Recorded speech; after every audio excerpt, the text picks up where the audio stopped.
ಮಯ್ಯಾಸ್ ಕಿಚನ್ಗೆ ಎಲ್ಲರಿಗೂ ಸ್ವಾಗತ. ನಾನು ಶೈಲಾಮಯ್ಯ. ಇವತ್ತಿನ ಹೊಸ ರುಚಿಯೊಂದಿಗೆ ಆಷಾಢ ಮಾಸದ ಶುಕ್ಲ ಪಕ್ಷದ ಏಕಾದಶಿ ತಿಥಿಯಿಂದ ಕಾರ್ತಿಕ ಮಾಸದ ಶುಕ್ಲ ಪಕ್ಷದ ಏಕಾದಶಿ ತಿಥಿಯ ಈ 4 ತಿಂಗಳ ತನಕ ಚಾತುರ್ಮಾಸ ವ್ರತ ಅಂತ ಕರಿತೇವೆ. ಈ ವ್ರತ ಅಂದರೆ ಊಟದಲ್ಲಿ ನಿಯಮಗಳ ಆಚರಣೆ. ಈ ಸಮಯದಲ್ಲಿ ಕೆಲವು ಬಗೆಯ ಆಹಾರ ಪದಾರ್ಥಗಳನ್ನು ಮಾತ್ರ ಸೇವಿಸಬಹುದು. ಅದರಲ್ಲಿ ಇವತ್ತು ನಾನು 2 ಬಗೆಯ ವಿಶೇಷ ಆರೋಗ್ಯಕರ ತಂಬುಳಿಗಳನ್ನು ಮಾಡಿ ತೋರಿಸ್ತಾ ಇದ್ದೇನೆ. ಅದರಲ್ಲಿ ಮೊದಲಿಂದಾಗಿ ಕರಿ ಎಳ್ಳಿನ ತಂಬುಳಿ, ಹಾಗೆ ಇನ್ನೊಂದು ತಿಮರೆ ತಂಬುಳಿ. ಈಗ ಮೊದಲಿನದ್ದು ಕರಿ ಎಳ್ಳಿನ ತಂಬುಳಿ. ಇದು ದೇಹಕ್ಕೆ ಭಾರಿ ತಂಪು. 2-3 ಚಮಚ ಆಗುವಷ್ಟು ಕರಿ ಎಳ್ಳನ್ನು ತಗೊಂಡು ಎಣ್ಣೆ ಹಾಕದೆ ಡ್ರೈ ರೋಸ್ಟನ್ನಾಗಿ ಮಾಡಿ ಇಟ್ಕೊಳ್ಬೇಕು. ಈ ಥರ ಬಿಸಿ ಮಾಡಿಟ್ಕೊಂಡು ಸ್ವಲ್ಪ ಬಣ್ಣ ಬದಲಾಗ್ತಾ ಇದ್ದ ಹಾಗೆ ಒಳ್ಳೆ ಘಮ ಕೂಡ ಬರ್ತದೆ. ಅದರ ಒಟ್ಟಿಗೆ 7-8 ಕಾಳು ಒಳ್ಳೆ ಮೆಣಸನ್ನು ಕೂಡ ಹಾಕಿ ಚೆನ್ನಾಗಿ ರೋಸ್ಟ್ ಮಾಡಿ ಇಟ್ಕೊಳ್ಬೇಕು. ವ್ರತದ ಅಡಿಗೆ ಆಗಿರೋದ್ರಿಂದ ಹಸಿಮೆಣಸು ಹಾಗೆ ಒಣಮೆಣಸನ್ನು ಸೇರಿಸಲಿಕ್ಕೆ ಇಲ್ಲ. ಖಾರಕ್ಕಾಗಿ ಒಳ್ಳೆ ಮೆಣಸನ್ನು ಮಾತ್ರ ಹಾಕೋದು. ನಂತರ 1 ಕಪ್ ಆಗುವಷ್ಟು ತೆಂಗಿನ ತುರಿ ಹಾಕಿ ಈ ಹುರಿದ ಎಳ್ಳು ಹಾಗೆ ಕಾಳು ಮೆಣಸನ್ನು ಸೇರಿಸಿ 1 ಉಂಡೆ ಗಾತ್ರದ ಹುಳಿ, ಇದು ಕೂಡ ಆಪ್ಷನಲ್, ಮಜ್ಜಿಗೆ ಸ್ವಲ್ಪ ಹುಳಿ ಇದ್ದರೆ ಈ ಹುಳಿಯನ್ನು ಹಾಕಬೇಕಾಗಿಲ್ಲ. ಹಾಗೆ ರುಚಿಗೆ ತಕ್ಕಷ್ಟು ಉಪ್ಪು ಹಾಗೆ ಕಡೆದ ಮಜ್ಜಿಗೆಯನ್ನು ಹಾಕಿ ಚೆನ್ನಾಗಿ ಗ್ರೈಂಡ್ ಮಾಡಿಕೊಂಡು ಬರಬೇಕು. ಈಗ ಇದನ್ನು ಇನ್ನೊಂದು ಬೌಲ್ಗೆ ಹಾಕ್ಕೊಳ್ತಾ ಇದ್ದೇನೆ. ಇದಕ್ಕೆ ಈಗ ಸಾಸಿವೆ, ಉದ್ದಿನಬೇಳೆ, ಜೀರಿಗೆಯ ಒಗ್ಗರಣೆಯನ್ನು ಕೊಟ್ಟರೆ ಒಂದು ಒಳ್ಳೆಯ ಘಮಘಮಿಸುವ ಎಳ್ಳಿನ ತಂಬುಳಿ ಬಿಸಿ ಬಿಸಿ ಅನ್ನದ ಜೊತೆ ಸೇರಿಸಿ ತಿನ್ನಲಿಕ್ಕೆ ತುಂಬ ಚೆನ್ನಾಗಿರ್ತದೆ.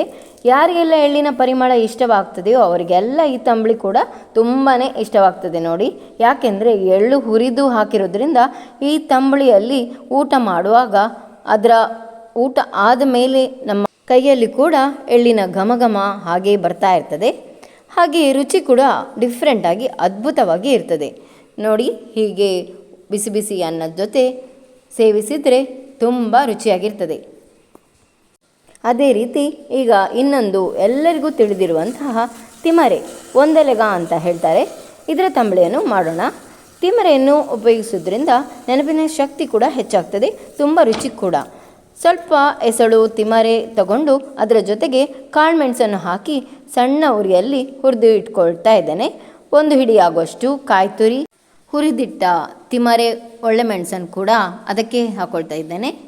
ಹಾಗೆ ರುಚಿಗೆ ತಕ್ಕಷ್ಟು ಉಪ್ಪು, ಕಡೆದ ಮಜ್ಜಿಗೆಯನ್ನು ಅರಿಲಿಕ್ಕೆ ಎಷ್ಟು ಬೇಕೋ ಅಷ್ಟನ್ನೇ ಹಾಕಿ ಚೆನ್ನಾಗಿ ಗ್ರೈಂಡ್ ಮಾಡಿ ಈಗ ತೆಗೆದಿಟ್ಕೊಳ್ತಾ ಇದ್ದೇನೆ.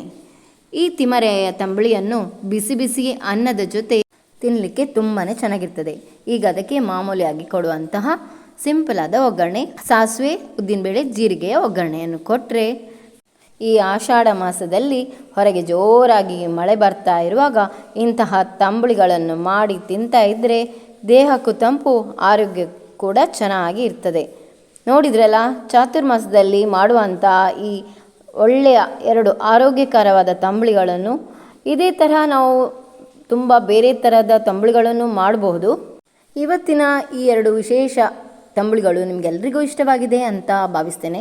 ಇಷ್ಟದಲ್ಲಿ ಒಂದು ಲೈಕ್ ಹಾಗೆ ಶೇರ್, ಹೊಸಬರಾಗಿದ್ದರೆ ಸಬ್ಸ್ಕ್ರೈಬ್ ಮಾಡಲಿಕ್ಕೆ ಮರಿಬೇಡಿ ಅಂತ ಹೇಳ್ತಾ ಮುಂದಿನ ಸಂಚಿಕೆಯಲ್ಲಿ ಭೇಟಿ ಆಗ್ತೇನೆ. ಅಲ್ಲಿವರೆಗೂ ಟೇಕ್ ಕೇರ್, ಬಾಯ್.